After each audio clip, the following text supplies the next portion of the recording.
It's time for the MD and Chef Team Show. Let's go!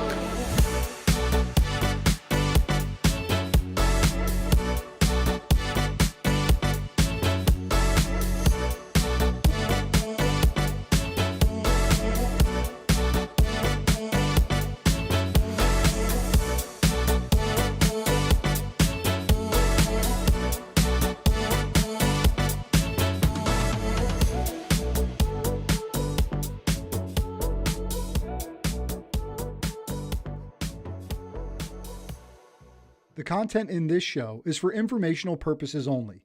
It is not intended for medical advice. It does not take the place of medical advice or treatment from a physician or health professional. Listeners and viewers should consult their own doctor or a qualified healthcare professional for specific health and wellness. Hello, everyone, and welcome to the MD and Chef Team Show. Chef Michael here along with my beautiful bride, Dr. Isabel. You're Dr. Isabel, doctor on a mission. How's it going, everyone? Hey, if you're out there, let us know if sound and everything sounds good. Last week we had a little bit of trouble, but let us know if all's sounding good. We hope that it is. And welcome to the MD and Chef Team Show. My bride, how are you, my dear? I'm doing great. How are you doing, hon? I feel good. I feel good. An awesome day, a beautiful autumn day here in New Zealand. I know, it's so gorgeous. I love it. Got out for a great walk. It was lovely to have a good walk. We had a great walk, saw all the dogs that we see along the way. It's lovely. Gosh, I hope this is going. Yeah, I can see the microphone's working fine. Is it? Yeah, it looks like we're all good. And this looks okay over here, too. Yeah. Okay, great. Well, then Okay. let's just take it away. Well, why don't you go ahead and chat away? Because I wanted to ask you, why would people bother coming in and checking out the show and this and that? And I'll go behind the scenes and make sure everything's working well. That's a great idea. But you have a conversation with Yeah. all these lovely people out there in the world for 2 or 3 minutes, and then I'll be right back and just make sure everything's going well. I know, because you know what? It's just Michael and I here. We don't have like a team production yet. It's coming, but we're building up to that right now. So why would we ask you to come and listen to us? Well, essentially, as a medical doctor trained in conventional medicine, and I have been in frontline medicine for the last 34 years, I have come to understand through my retraining in functional medicine that gets to the root cause of issues, like why is everybody so sick? I've come to understand that it's not your fault. It's not your fault that you're so unwell. It's not your fault if you are overweight or having chronic disease like diabetes, high blood pressure, heart attacks, strokes, Alzheimer's, early cognitive decline. It's not your fault. It's not your fault if your children are overweight and suffering with ADHD. The reason is because we're all in this toxic environment from the food industry, from our environment, and we're eating junk, terrible food. And if you're eating terrible food, then you're going to grow up with disease. And that's what's been going on for the last 30 years. I mean, when I became a doctor in 1991, I didn't have to deal with so much type 2 diabetes in adults, let alone having type 2 diabetes in children. Let's see. Oh, good. Chef Michael says it's working well, so that's fantastic. So I want to kind of relieve you of any shame if you're unwell, okay? And today I really want to share with you one of the pillars that we're going to be working on. Thanks, hon. Yeah, all well. Yeah, because what we've come to understand is that all you need is simple back pocket principles, simple tools. Recreate your foundation, rebuild your foundation so that you can be healthy and strong, and so can your family. And here in New Zealand, family we call whanau. So your whanau can be healthy again. You just need to be guided well, okay? And as a conventional doctor, I wasn't able to do that. I was just trained to give pills for your sickness because that's what we're trained in medical school is by the pharmaceutical industry. That's not true anymore. We can actually you can learn to work with your doctor to be so healthy that you can actually come off of your medication safely. Yes, I know that sounds absolutely insane, but it's true. And that's our goal here. Yeah. Hey, so no matter where you are out there, if you happen to be watching us, feel free to comment.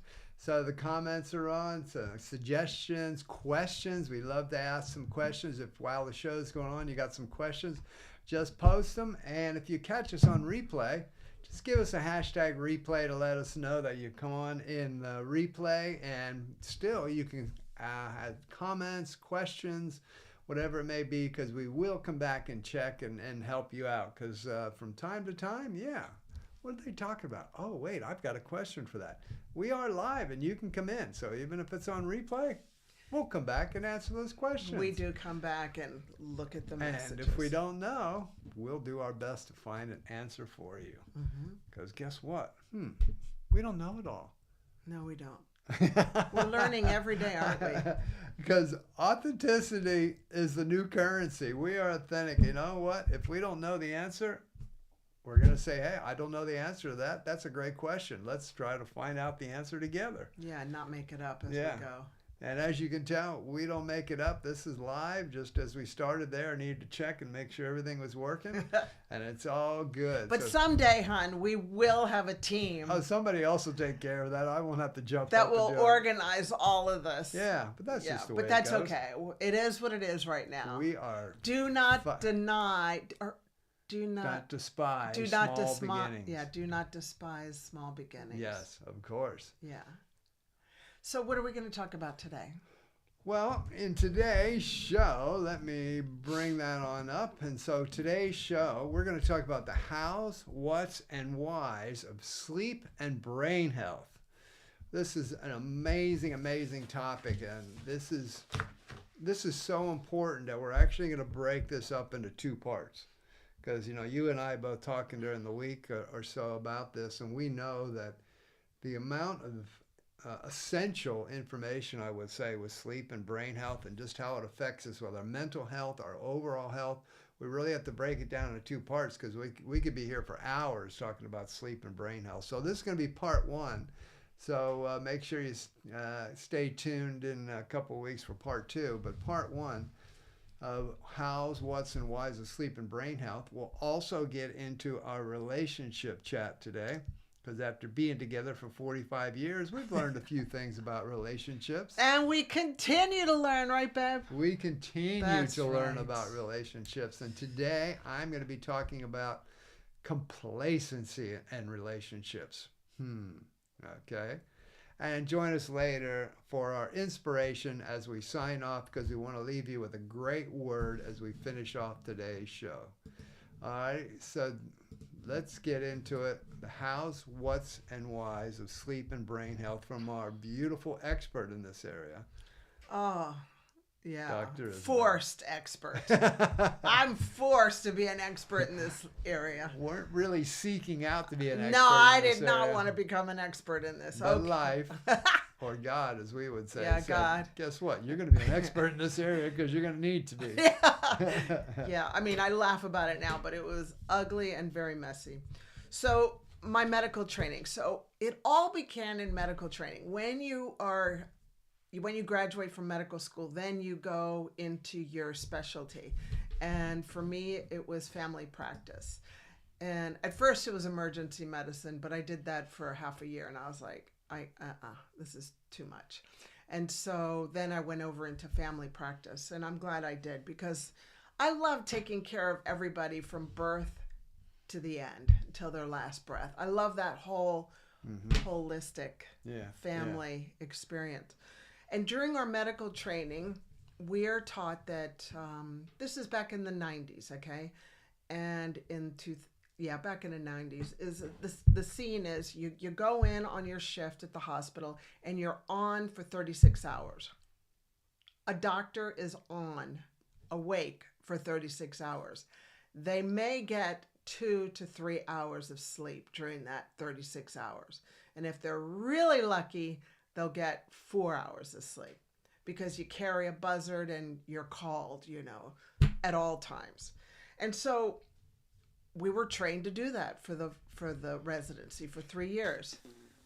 Yeah, it was insane, but that's the way it was. And I wasn't going to buck it because I really wanted to become a doctor. And when you do that kind of lifestyle, you're considered to be the bomb. You're a champion. You're really crushing it.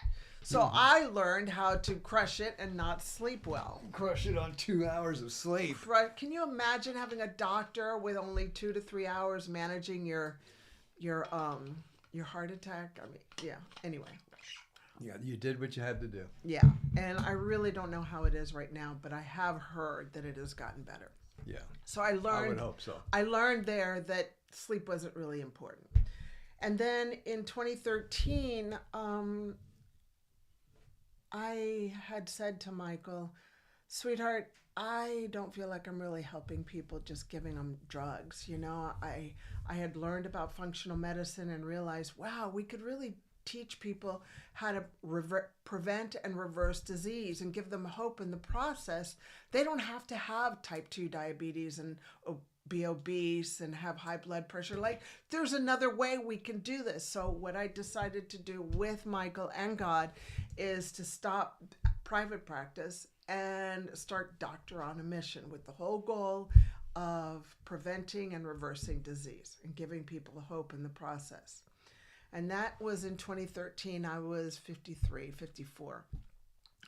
A year later, the business wasn't taking off as fast. I wanted it to go boom, boom, boom, like I was a brand new entrepreneur going, come on, let's go. It's going to be great. Yeah, this isn't like exploded in 1 year. Woo, choosh.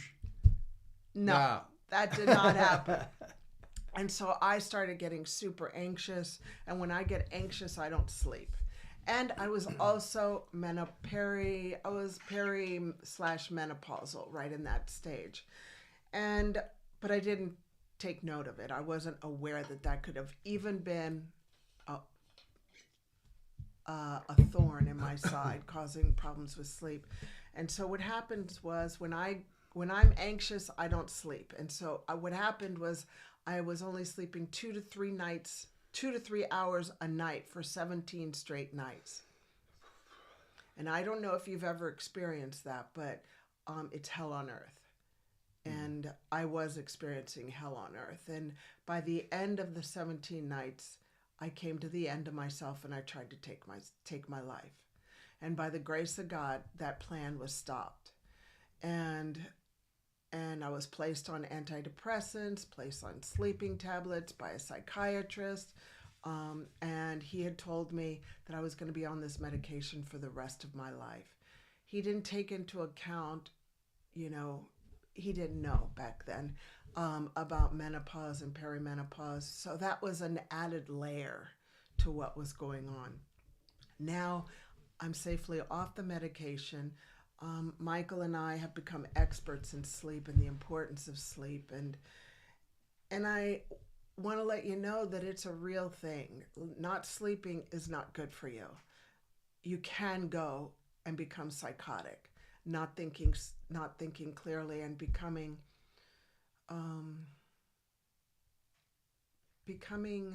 suicidal. Yeah. And I never thought of it as a doctor. As a doctor, when patients would come to me and say, I need a sleeping tablet, I need to sleep, I thought, oh no, here's a drug seeker. Mm. But when you don't sleep, it really is torture. What were And for what happened with you in that early 50-ish stage it was a perfect storm of lifestyle habits that came together and crushed you. Again, the perimenopausal, menopausal, you weren't in the best shape of your life. You had a lot of anxiety coming on, a lot of pressures coming along, a lot of stressors coming on, everything from finance to career to work to jobs, a lot happening, a lot coming down and pressing in on your mental health at one time and on all these different areas of lifestyle. That just was the storm that just exploded. Right. And I've seen that out there in the world, and you kind of see that, and you think, oh, there's a lot of lifestyle factors that are coming crushing down on a human being. And that's a time where you really have to be careful and just, kind of see how you can work on getting out of that. And of course, we didn't really know about that at the time. I mean, we kind of knew, but not aware enough, and especially in the area of sleep. Like, oh, well, eventually you just get your sleep back. But no, you can just, like you said, you go temporarily insane, psychotic. And that's what happened. It was ugly. Yeah. However, in the Bible, Romans 8:28, God makes all things work together for the good. And that's what's happened here. Like we're living in the goodness. And so that's why we're here sharing with you. And I'm so grateful I did not die, because now I get to Yes. to do this. I know I'm not joking about it, but I am really grateful. Yeah, Like I know think you are. I will never Yeah. forget that time. Yeah. Never. Yeah. So many people devalue their sleep, their need for sleep. They say, 4 or 5 hours of sleep is fine. I'll sleep when I die. Oh my gosh, how many times have I heard, oh, I'm a go-getter. I don't have time to sleep. What's that influencer that says, I forgot what it is, but it's essentially like, you don't need to sleep. What is it? Be a goat, be a champion. Yeah. What is the word? I hon? forget the name. Yeah. Yeah. I don't want to name But anyway. the influencer, but the No. thing is, Yeah. It's okay. be a beast. Yeah. Be a beast. You don't have to sleep. Well, you could be a beast with plenty of sleep. You can be a beast better if you're. Yeah, you you can get be a your- better beast if you're. You If can get your 7 to 9 hours of quality sleep and be a fantastic awake beast. Awake a beast. Awake a beast. I like that. So let's talk about the dream of what it looks like with good sleep. I mean, imagine waking up in the morning refreshed. Like excited about waking up because you didn't feel like you were sleeping on a bed of nails, or that you were up all night, thinking about things and disrupted sleep. Imagine not needing drugs to help you sleep, because those drugs can be addictive and they don't help you in the morning. You can be really groggy with those drugs. Imagine improved sleep, improved health, losing the weight because you're sleeping better, thinking clearer, being excited about your day. Oh my gosh, I remember waking up just feeling, I cannot do today. But I have to, because I've got so many responsibilities. And what happens is when we don't sleep well, we actually wake up, drink coffee to wake us up, and then in the afternoon we drink alcohol to slow us down because we're so revved up from the caffeine. So imagine not having to be on that cycle, on that roller coaster. Roller coaster, yeah, up and down, up and down. So let's talk about right now. I just want to give you one big part of what it's like to not sleep for one night. What happens in your body? If we don't have a good night's sleep of 7 to 9 hours of sleep, that dictates what we eat. We will actually eat something that will lift us up, and that is carbohydrates. And carbohydrates just make your blood sugar go up, and then you crash down. And you're up and down all day long. Try being with somebody with a mood that goes up and down, up and down. You're walking on eggshells around them. Do you want to be that person that's causing people to feel that way? And do you want to feel that way? The next thing is, one bad night of sleep actually dictates our weight. Poor sleep decreases our metabolism because that's just the way we're wired. And what happens is we start gaining weight. Just on one night of sleep, our metabolism is decreased. We have an increased rate of infections because our immune system is not rested. Our immune system is our fighter that fights infections. I mean, it starts on the inside of our gut. We've got bacteria called Akkermansia, and Akkermansia is the first line of defense on the inside lining of your gut. And if you're not getting good sleep, it's not going to be able to fight any infection that comes into your system. The next is it also affects how we deal with stress, how well we cope with stress. Are we going to be flying off the handle because our blood sugars are going up and down, up and down? Remember how I used to be? Oh my Yes. gosh. I used to be pretty bad. Okay. The next is it affects our hippocampus. Did you say hippopotamus? No, I said hippocampus. Oh, hippocampus. And our hippocampus is an organ in the back of our brain that controls our memory. So it also organizes our memory. So the less sleep, the smaller our hippocampus. Who needs that? Mm-hmm. The next is, let's talk about side effects of chronic sleep, poor sleep. So imagine days upon days upon days of bad sleep. One is you're confused. For instance, you're in the car and you're driving where you always go, but now you're forgetting where you're supposed to be going. I remember when I was driving to work during that period, same drive, but sometimes I'd be like, am I on the right side of the road? Because see, here in New Zealand, you drive on the left side of the road. And in America, you drive on the right side. And so you'd be confused. I'd be confused. Yeah. That's what can happen. Yeah. Even after being here for decades. Yeah. Yeah. Your brain can play terrible tricks on you. Mm-hmm. Next is memory loss. You're talking to somebody and you forget their name, or you forget a word in the middle of a sentence. Word loss, memory loss.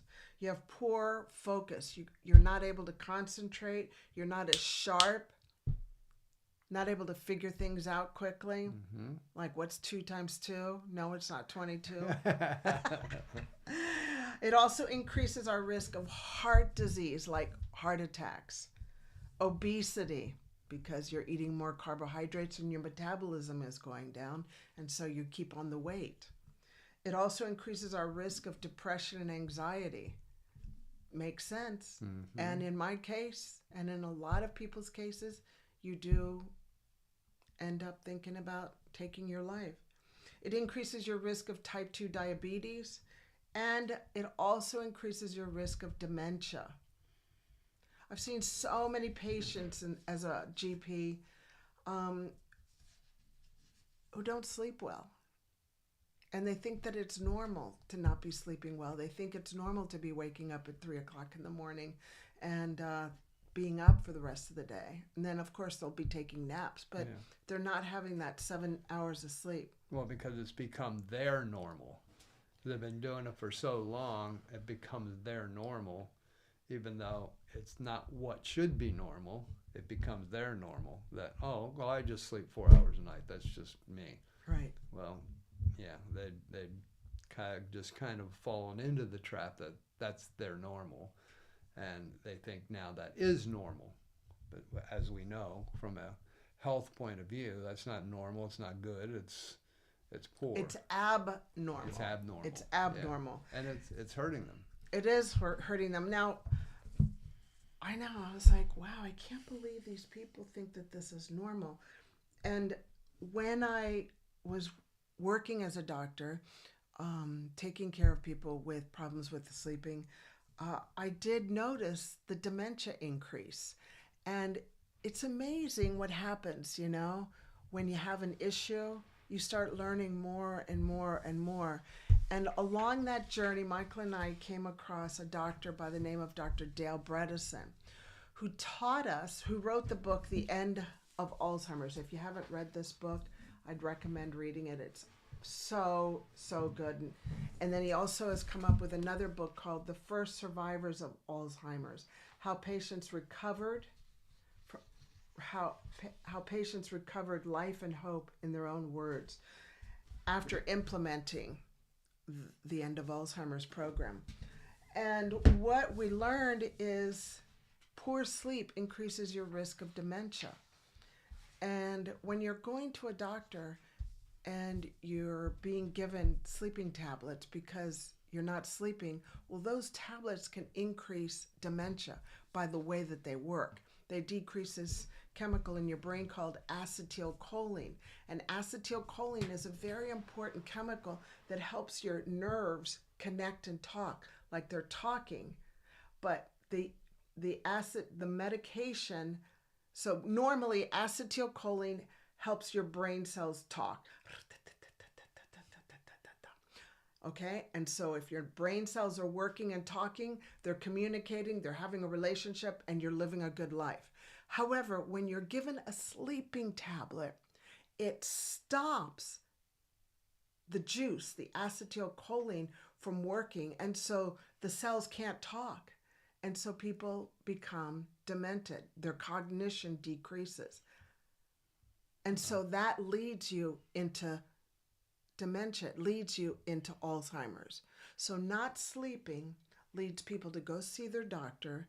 The doctor gives them a medication that we all know is an it decreases acetylcholine, and so people start leading more towards cognitive decline. Does that make sense? That doesn't make sense. And so we're waking people up to that.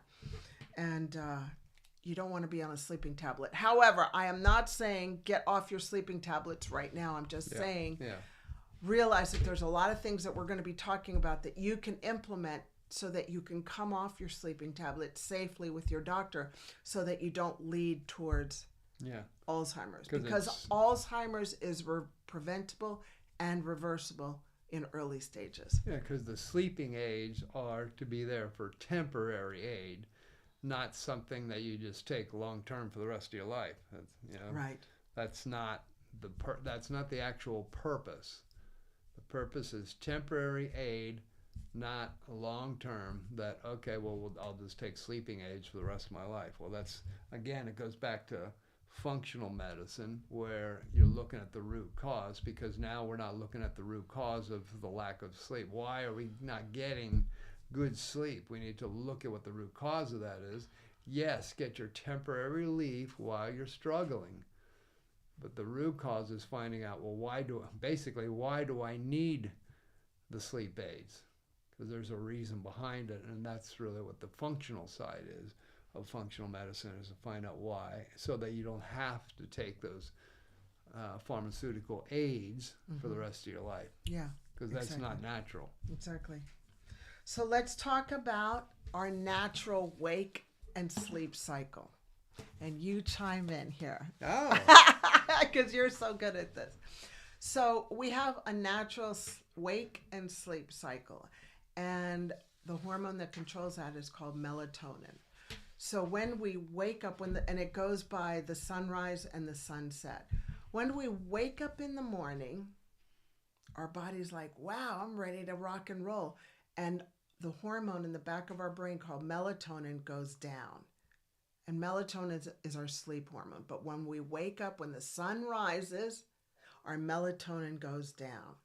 However, when the sun starts setting, the back of our brain releases a hormone called melatonin in the pineal gland. Don't worry, I won't test you on that. But it releases this beautiful hormone called melatonin, and melatonin starts increasing to help you go to sleep. The problem is we live in a toxic environment, and our brain never knows when we're going to sleep because there are lights on all the time. Did you want to add anything to that? No, I can. Yeah, okay. I can. Well, I can. You can go for it. Yeah, and he loves this what part. Isabel is talking about, this goes back to just pure science and biology of how our body was created by a wonderful God, that we have a natural circadian rhythm. And when there's light in the morning, our body realizes it, and it's time to wake up. And when the light goes down, becomes dark at sunset. The problem is, for us as a society, yes, electricity, the light bulb, and everything else that's come with it. Thomas Edison. Edison. We need to blame No, Thomas Edison. It's a wonderful thing that we have it. Yeah. However, on the flip side, what we don't understand is that now up here in our biological sunset, we don't actually have a sunset, because yes, it's gotten dark, But in our house, we got lights on. We probably have TVs and cell phones and pads and all kinds of stuff going on. And we now have to trick our brain into a sunset, because there is this, the eyes and the brain are looking, going, there's no sunset. There's no sunset. I mean, it's probably brighter in here now than it was during the daytime. And and it doesn't get it. So we have to go through a whole sunset, what would it call it? A sunset type of rhythm that we have to implement, so our brain can say, oh, I guess it is time to wind down. Because if we just go right to the last minute of the day with everything, all the bells and whistles of lights and electricity, everything flowing and going, the mind, the brain is going, yeah, go, go, go, go, go, and then all of a sudden stop, and then you lay down. Well, it doesn't just shut off. It's firing away for a while you're laying there. Even if you fall asleep, you might wake up in the middle of the night and the brain's still like, okay, yep, what's going on? Oh, shall I go to sleep? So we have to learn now within society how to have a sunset. How to go to sleep. Yeah, and have a sunset. Yeah, so let's talk about how to go to sleep. Yes, let's do that. Because people don't know. Yeah, I mean, I find, when it started to understand that, I find that so interesting that it just makes sense. Sure, in caveman time or before times when we didn't have electricity, when it got dark, people started to just wind down. Maybe they had candles or lamps, and then that was it. And now everything's firing away, and who knows what's going on. Oh, we got a comment coming in from Rubio. I have had several friends that work from 5 a.m. to 5 p.m. for 2 days, get a day off, then go 5 p.m. to 5 a.m. for 2 nights. Nightmare sleep schedule. Any advice for these guys, or do they just lose? Well, they are at risk, at high risk. The swing shifts are very difficult. The best thing is, follow these tips that we're gonna be sharing. Yeah. And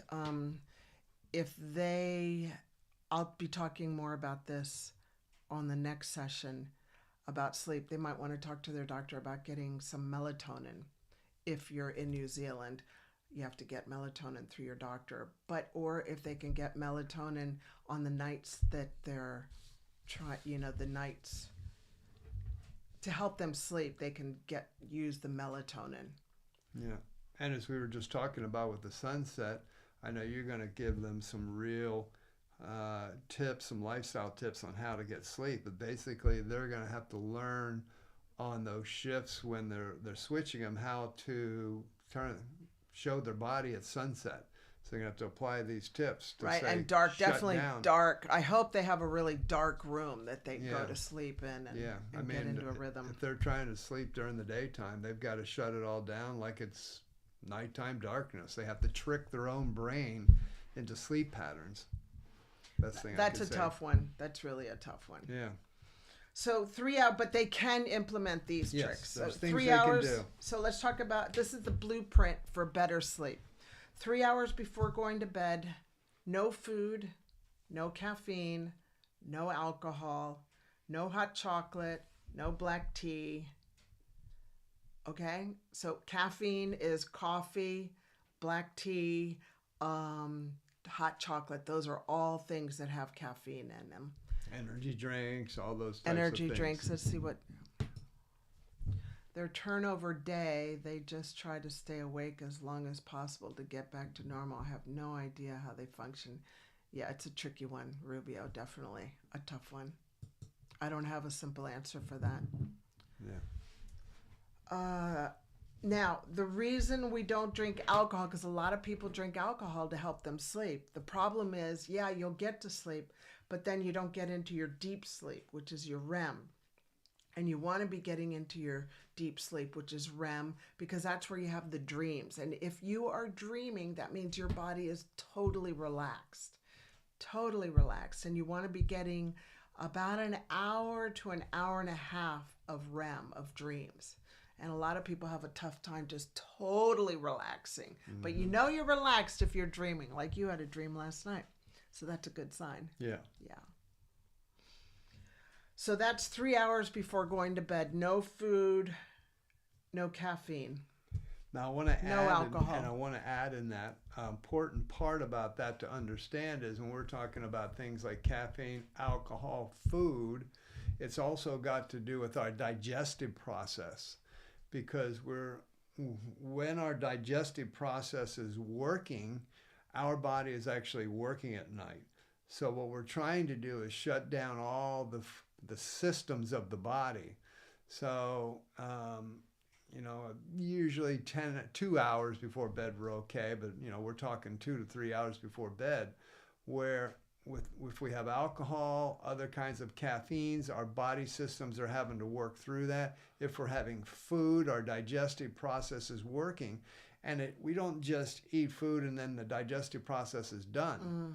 There's a lot of work that's involved for everything to get digestive and move through the whole system of the body. So if we're pouring stuff like that in before bedtime, we might think we're sleeping, but our body systems are working. And guess what controls the body systems? The brain. None of it works without the brain functioning it. So we're actually having the brain working during the night instead of resting when our digestive process is working through the night, or even in the first couple hours of laying down. So that's why I know, and from a nutrition point of view, this is very, very important to allow the body to start to slow down and all the processes that are going on, because it actually gives the brain then a chance to say, oh, I don't need to be working in that part of the body that's already been done. I can rest and do my work of cleaning up. Now I can clean. Now I can clean. Which and we'll relax. talk about how your brain cleans. Good point, hon. Oh, well, thank you.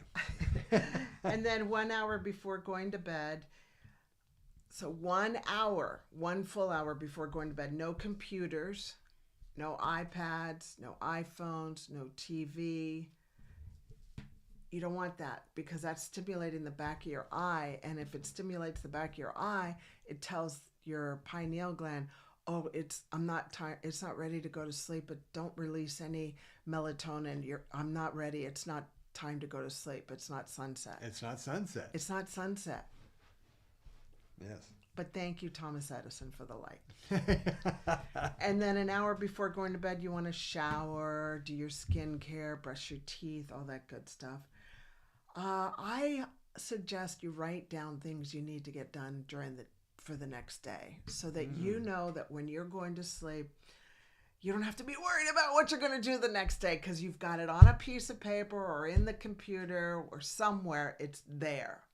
That's a really good idea as far as the great mental health type of finishing off of the day, as far as stress and anxiety, because I don't know about all you folks out there, but I know if I wake up in the morning and I'm like, oh my gosh, what's on today? What do I got on today? Where am I going? All of a sudden I've gone poof, as far as my stress levels have just risen so quickly. So yeah, I love that at that last hour of the day. If you're like, well, what am I going to do if I'm not watching TV? Well, there's a lot of wind down. Get organized for the next day. But also, yeah, just even if it's just 10, 15 minutes, just sit down and go, okay, tomorrow. Yep, right, good. I'm organized for tomorrow.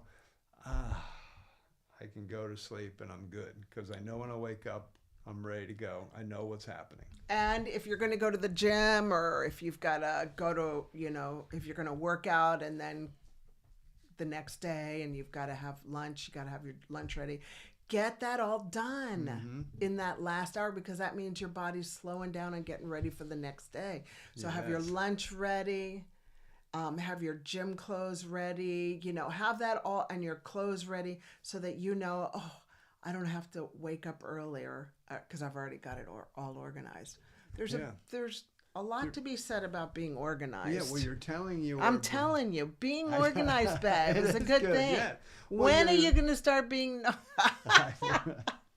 When you're telling your brain at the end of the day, guess what? We're organizing tomorrow, so we're winding down this day. We're not still firing away on today. Today, we're done. We're finishing it out. Now we're going to look at tomorrow. And you're really telling yourself and your brain, like, okay, It's sunset. I don't have to think about sunset. anything. Yeah. Go ahead. What? I was just adjusting the camera. I know. I need to turn this way a little bit more. I get so. Okay, so now it's bedtime. Yay! So we've done 3 hours. We've done 1 hour. Yes, you start getting ready for bed 3 hours before bedtime. Now it's bedtime. Okay, so you want to turn off your computers. You've already stopped the computer. You want to turn off the router. What? Yes. Turn off the router. Usually it's 2 switches or 1 switch on a wall somewhere. Turn off the router. Why are you going to do that? Because if you don't, then you have the EMFs, the electrical magnetic frequencies, pinging through the house and through your brain. And if you don't do that, then you're like a radio tower, allowing all these EMFs to come through the house and will stimulate your brain, and you won't sleep. Is that true? Very true. And it's just something we never really thought about with the advent of the internet coming in, 25, 28 years ago now, that it's just here. We've got the internet, we've got a router on, and we just leave it on, and we don't even think about it. But there is plenty. You can go and research it yourself about the EMF waves and how they affect us at nighttime if we just leave them on, and how it's really can affect our sleep. So it's a true thing. It is a true thing. And no TV in your bedroom. How many people do you have a TV in your bedroom? If you do, it's keeping you awake. So no TV. You don't watch TV before you go to bed because it's again stimulating in the back of your eye. Now, so many people are like, I can't fall asleep without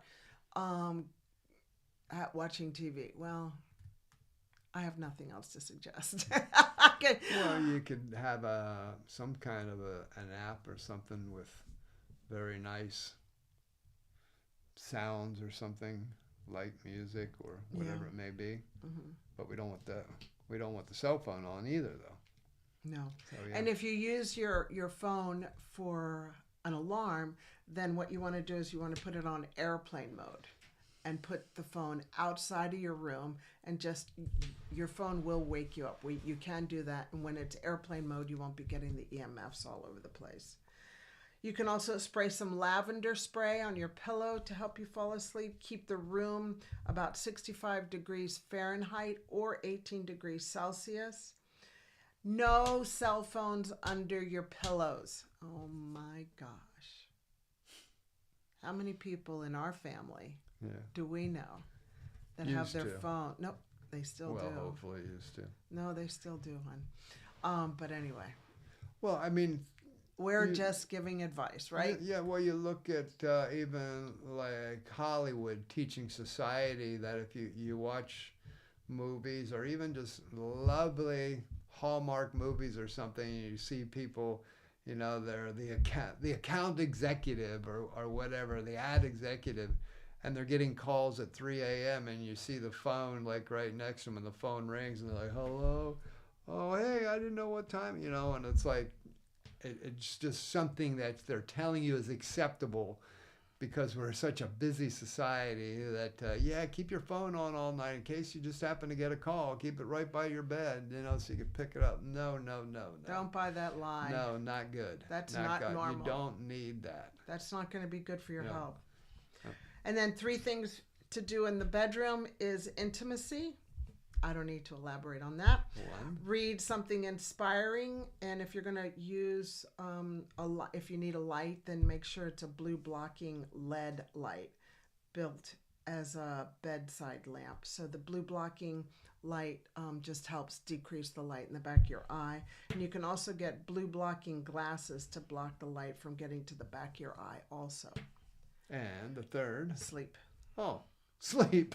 And when you're sleeping, you want to be sleeping on your side, on your right or your left side, because that helps clean out the toxins from your brain. Our brain has this thing called the glymphatic system. You've heard of lymphatics, and lymphatics start from your neck all the way down into your groin, the back of your knees, and they're the lymphatics, or the toilet system of your body to clean out toxins.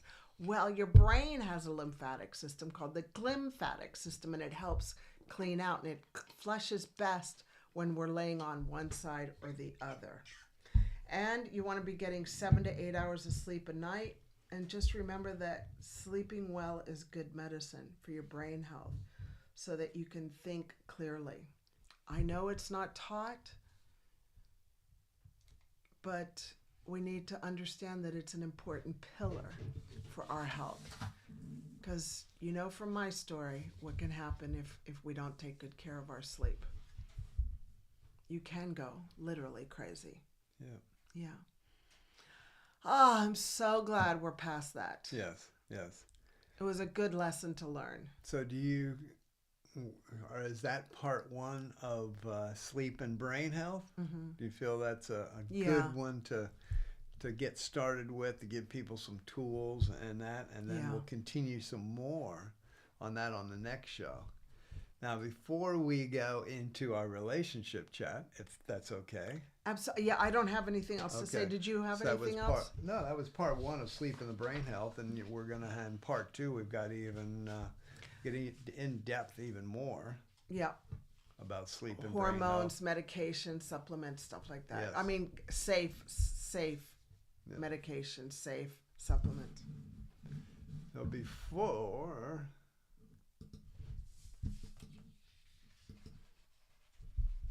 we move on to our relationship chat, I just want to mention that on our website at doctoronthemission.com, as you see there, we've got some free resources.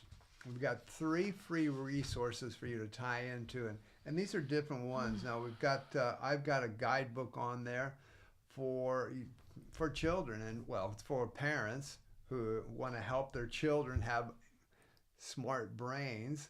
So this is brain boosting foods I've got in there. I've got healthy recipes. I've got areas that, if you've got picky eaters, some really good snacks, all about brain fuel to feed the brain in those early years, because we develop our brain up until the age of 25. So as you can imagine, if we don't have good nutrition developing our brain as youngsters, we're actually hindering the development of that brain. And this is so important. So it's a free resource. Look for that on the doctoronthemission.com website. And you really have the experience, because Michael was a stay-at-home dad with 2 very picky eaters. Yeah, so I've got some tips in there for picky eaters. Yeah. And I really like the fact that you got them in the kitchen cooking with you, because now they're in their late 20s, early 30s, and oh my gosh, they cook up a storm. They're great chefs. Yeah, he talks about how to get your kids into the kitchen helping you out too. Yeah. Good idea. Good job, chef. Yeah. Did you know that was going to happen later on in life on doctoronthemission.com? No, at the time I didn't. I just knew it was important to get in the kitchen and learn, because it's a life skill. Yeah, it is. Cooking is a life skill. Not too many people know how to cook. It's a life skill. Yeah. We've also got a master class of overcoming anxiety and depression. You can tie into that for free. We give you essential tools for overcoming overwhelm, low mood, stress. Really great master class. And also a master class to prevent and reverse Alzheimer's. We talk in there a little bit about the research that's involved in that, and just help you to grasp the fact that Alzheimer's is preventable and it is reversible. And so if you have anybody interested in any of those areas, whether it's you or you know of anybody that could be interested in learning about preventing and reversing Alzheimer's, free resource on Doctor on a Mission, and also overcoming anxiety and depression, free resource on doctoronthemission.com. And with kids, learning about having great, strong brains, a free resource on doctoronthemission.com. All right, so Relationship 101. Let me grab my notes. Relationship 101.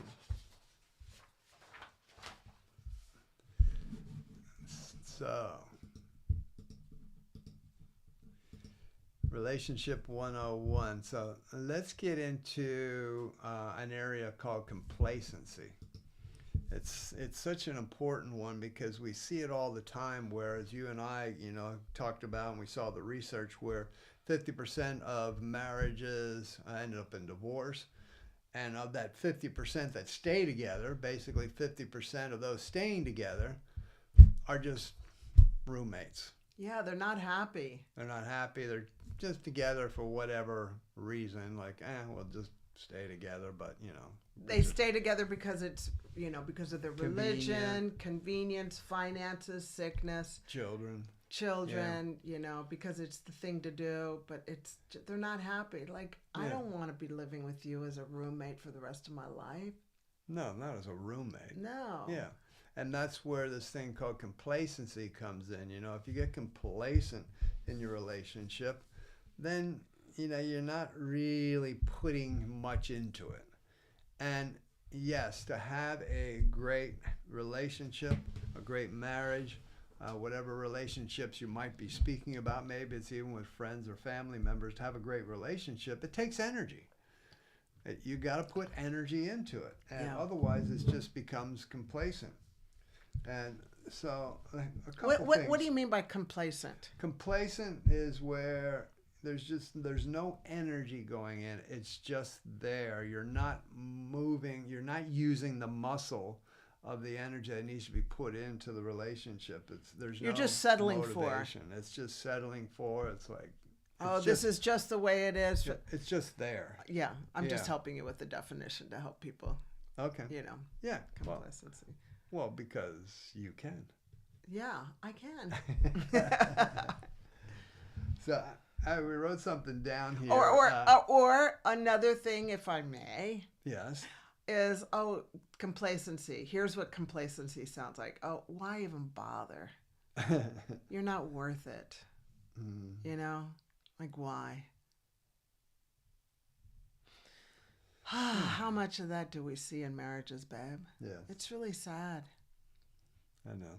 Yeah, I want to grab them and shake them. Well, that's okay. Say, come on, join the MD and Chef Team show on Relationships 101. So I got something for you. So in complacency, and you were the one that told me about this, but there's a thing called the law of entropy. And that's something you told me you learned in biochemistry. Biochemistry. So everything will go from an organized state to a disorganized state if one does not put energy in it to keep it organized. So just like a relationship, a marriage, if we're not putting energy into it, it just becomes complacent. Mm-hmm.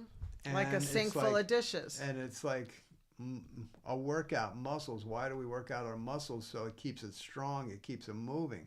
But if we don't work out over time, over decades, our muscles just have what's called entropy. Entropy, where it just becomes flat. And we lose the strength of the muscle. So like a sink full of dishes. Like a sink. Why do you say a sink full of dishes? Because think of a sink full of dishes. All right, it's full of dishes. Yes. You clean it. So cleaning is working against entropy.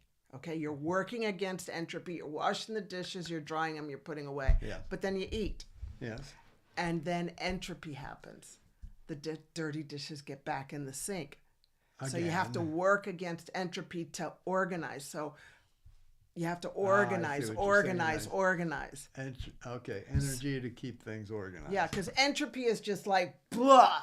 Yeah, keep throwing them in the sink and not washing them. Yeah, or not working out, and then your muscles go to flab. Yeah. Yeah? Yes. Not work on your relationship, and then it goes, blah. Yeah. You're fighting entropy. Entropy is life. Life will fall apart if you don't organize it. We got to organize it and put energy into it. Yeah. Does that help? Yeah, yeah. That's why I said a sink full of dirty dishes. No, I wanted to hear your definition on that. I completed the... You completed the loop on the analogy. I completed the loop. Completed the loop. Got to close the loop on the analogy. Yeah. So some things you can do. It's very important to schedule a date night, or a date day, or just time where you're just together. You're not necessarily talking business. You're not talking, all kinds of other. You're just together as a couple, as a relationship, And, and like I said, no matter what relationship it is, you actually have to schedule that time where, you don't just let it just keep going where, oh gosh, when was the last time we went out to dinner together? I don't know. When was the last time we went to a sauna or a spa or, When was the last time we did the wild thing? Yeah, well, I'll get there. But all those types of different things. And again, as Isabel just alluded to, intimacy. Hey, we all got stuff going on. I don't condemn having to schedule it. Yes, we all want to, be able to just be spontaneous and that. But as you all know, if you've been out there in life long enough, and especially if you've had family, and as it goes on, being just spontaneous becomes tougher and tougher, shall I say, harder and harder. And it's not because I don't love you. It's just, or that we don't love each other. It's just, when life gets busier. It's entropy. Yeah. Well, you have to work it. You got to schedule it. And so I don't condemn anybody. And somebody says, oh, we've got to schedule in our intimacy times, each week or every day or whatever it is for you.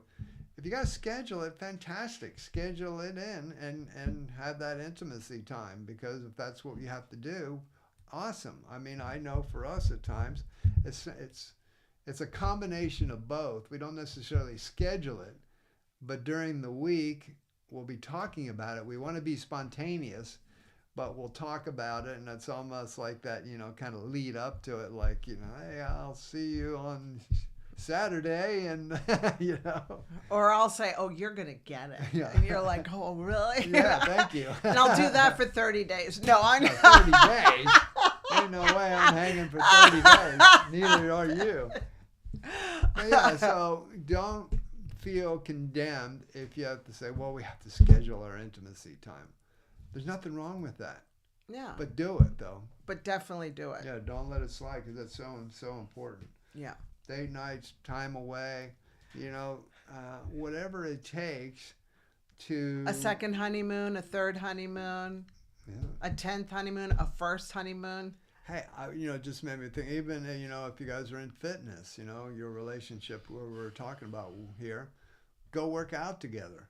If there's a sport you do that together. If you love art, or if it's art class or whatever it may be, do that together. But schedule those times where it can be intimacy of time, and then there's intimacy of sex, shall I say. So there's different types and different levels of intimacy. It can be a mental time of intimacy too, not just physical. So that mental time of intimacy is also important, where you're clued in and you're tied in, because that keeps that closeness, that bond, and just says, I don't want to just be complacent and like, whatever, I'll see you, we'll just like ships in the night, as they say, passing each other, because that's complacency. I know, it's sad. So we don't want that to happen. No. So we encourage you to do the work. Do the work to clean up the entropy, to clean up the... And it takes energy. It's just the way it is to do something. But that's good, because you want to be giving energy into it. So keep cleaning up your dish sink. Yes. Figuratively speaking. And literally. Yeah. Well, I want to leave you with an inspirational thought today that probably the last couple months this has really been coming out, and we've been thinking about it so much.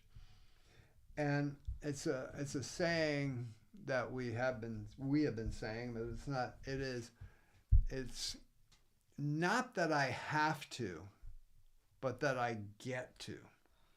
It's really changing our mentality about things we do in life. Because so many times you hear people say, oh, I have to work out today. Or, oh, I have to do my finances today. Or, oh, I have to go to that job today. Or I have to talk to that person today. Or from a nutritional point, oh, gosh, I have to eat good this week, and I don't get to eat those other foods. I don't get to eat pasta and pizza 3 times this week. We want to change that mentality of have to I get to. Because here's the key. If you live wherever you live in a society right now where you get to work out fitness-wise, or even if it's just walking, then I can guarantee you there's people that would say, well, I would love to walk. Or maybe they're in an area which is too dangerous to walk. Or people that don't have enough quality of health to work out fitness-wise. So change that, like, oh, I have to work out today, that I get to work out today. That'll change how you feel about that. If you actually have to work on your finances this week or whatever day it may be, then say, I get to, because I actually have some finances to work with. There's a lot of people that don't have any finances to work with. I get to work with my finances. How about your job, your career? I get to go to my job. I get to go do this. I'm the CEO of my company, or I own my own company. I get to work with my employees. I get to interact with people. Not that I have to. It's a mindset, hon. I get to take a warm shower today. I get to have hot water. I get to flush my toilet today, because a lot of people in the world don't have those things. From a food and nutrition, this one's one I'm passionate about, because so many times when we're talking about nutrition and people have to clean up their eating habits, they're so concerned about the things that they can't have. They can have them if they want, but they're not good for them. They will shorten their lifespan. But it's more of saying, I get to eat fresh fruits and vegetables. I get to eat good fats. I get to eat these amazing nutritious foods, instead of concentrating on, I have to stay away from eating all that junky, yucky food. Now you get to eat all the beautiful, wonderful food, and that totally changes our mindset about the things we're doing. Ow, banged my elbow on the table. I got really fired up about that. I thought I was in a karate move. But it's not about what you have to do. It's what about you get to do. Very good. And it'll really change your outlook on so many things in your life. I love it, hon. Yeah, I get to. Any thoughts on It that? helps me. No, it's an attitude. You can say, oh, this is terrible, or I get to. It's your choice. It's how do you want to do it? Yeah. I know that when I say I get to, it lifts me up. Like, wow, I have a choice and I get to. Yeah, I get to. But if I have to, you can almost see it in your facial expressions. Oh, I have to. And you can just see the down. I get to is like, yes, uplifting. And that's what we want to leave you with, that uplifting thought today, that you get to. Alrighty, well, we're going to wrap it up for part one of today's MD and Chef Team show, the what's, whys, and hows of sleep and brain health. And please understand, in a fortnight or 2 weeks, however you want to look at it, we're going to be bringing you part two. And we're going to get into a lot more areas about sleep and brain health, things you can do, things you shouldn't do, and different ways that we can help you with your sleep and your brain health, because they're so important for not just right now, but for the rest of your life. Because I'll tell you, if you don't have a healthy brain, the rest of it's going to be very messy. Because you only have one brain, and it controls everything in your life. Yes. I just wanted to say, to give you an understanding and hope and a vision, once you get these back pocket principles down in sleep, it'll become second nature to you. You're like, oh yeah, I shouldn't be doing that because it's going to mess my sleep. Okay. So it's kind of, everything is hard at the beginning until it gets easy. So that's just the way it is. That's for everything. Everything is hard until it gets easy. So just hang in there and get through the hard part until it gets easy. But you got to go through. We all do. So come join us and get through with us. Thank you for joining us today. And if you want to learn more about us, you can pop on over to doctoronamission.com. All kind of goodies there, or daily insights and inspiration, and find out a little bit more about our life and what's going on. Look for @Doctor on a Mission on your favorite social media channels. We're pretty much on all of them under @Doctor on a Mission. That's us. So thank you so much for joining us. It's been great, and we'll look forward to bringing you part 2 of sleep and brain health in 2 weeks. Bye. Bye-bye. Bye for now.